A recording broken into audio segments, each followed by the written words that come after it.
Hey guys, today I'm here to review the Hubsan X4 Plus. It's the H107P drone. You can see everything right here, the box and everything that comes in the box. You have the remote control, the drone itself, the instruction manual, the single battery, the charger cable, and you get 3 sets of replacement blades. And if you can see in there, there's a little tiny screwdriver as well to help you out there. So let me show you a little bit more about this drone and some of the reasons why I like it and really like the Hubsan brand, at least the drones that I have flown for Hubsan.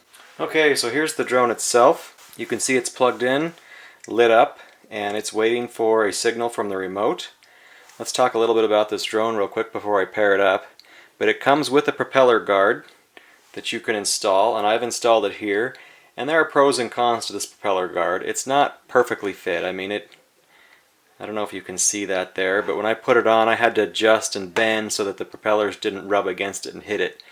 So it does protect them, but it does come with some adverse effects as well. You've got to mold it just right, and occasionally when you bump things, it'll then hit a propeller, which will stop it from spinning. So anyways, if you're afraid you're going to crash and ruin it, you might put the propeller guard on, but otherwise it'll fly better without it. You can see it's got a light up front. It looks really cool. And the lights in the back as well.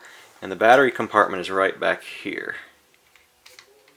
You can see the battery in there. And it is actually a cable that you have to manually plug in. Here's the battery here.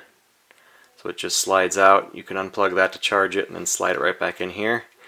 And you want to make sure you have the cable completely tucked back in there. Otherwise this compartment may not stay closed, but there you go.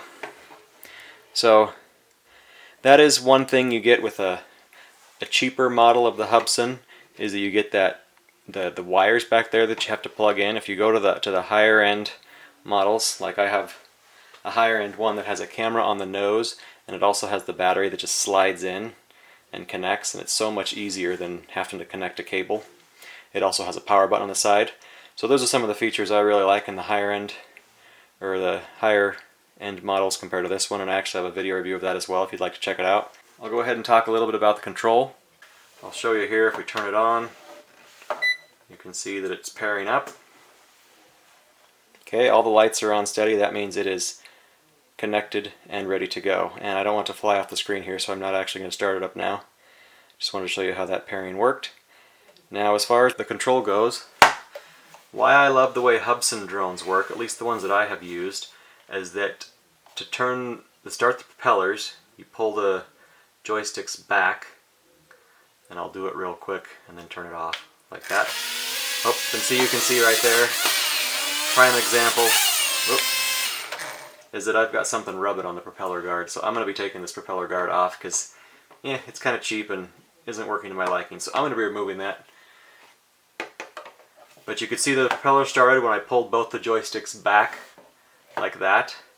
And then at that point it's kind of in a hover mode. I don't know if you have flown some of the more expensive drones, like the Phantom for example. This flies very similar to that. I have the Phantom 3 Professional, and I like this because it flies very similar. It by default hovers, and the acceleration, or the up and the down, is by default in the middle at 50% hover. So it works quite well. You've got to get the trim set right for it to hover perfectly, but it's a little drone. Don't expect perfection out of it. These little drones never do hover perfectly.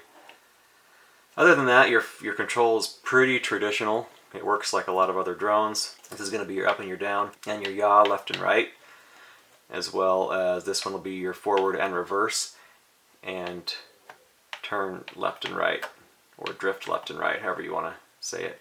And then you've got your trim setting buttons here, and it will do tricks and flips and stuff like that. On the back, I didn't show you, but this does take 4 AAA batteries. It's a great starter drone. I really like the way it operates. If you're looking to purchase a more expensive, nicer drone, something like this would be perfect to learn the controls, because it operates so similarly to, say, the Phantom for example. So if you're looking to do that and you want to practice and get used to using something like that, this is a perfect practice drone. It's light, it's built well, there's no exposed cords, and it's super fun to fly. If you have any questions, feel free to comment below. If you thought this was helpful, click like, and if you'd like to see more videos like this, subscribe to my channel. Thanks for watching.